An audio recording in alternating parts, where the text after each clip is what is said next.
তো আমি প্রথমেই শিক্ষা প্রতিষ্ঠানগুলো যাব, সেখানে শিক্ষক মহাশয়দের সঙ্গে কথা বলে বাচ্চাদেরকে নিয়ে র্যালি করব, তাদেরকে আগে বোঝাবো, কারণ বাচ্চারাই আমাদের প্রথম মানে আর কি ভবিষ্যৎ তো বটেই।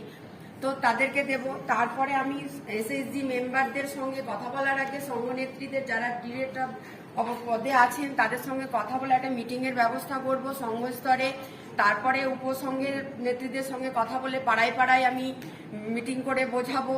তারপরে যে বিবিডিসির যে সুপারভাইজার আছেন সেখানে সাধারণ মানুষ বা বাইরের মানুষ বা আরো অনেকেই থাকছে, তো সেই সঙ্গে ওই যে দেওয়াল লিখন পোস্টার সেগুলো কি হচ্ছে, কেউ যখন নতুন কেউ বাইরে থেকে আসছে গ্রামে, যে তখন অর্থনৈতিক সমস্যা বলতে আমাদের যে অর্থের গ্রামের এলাকায় সবাই কিন্তু বেশিরভাগই কৃষি নির্ভর, সবার কিন্তু খাওয়া পড়া এসব একটা সমস্যা দেখা যায়।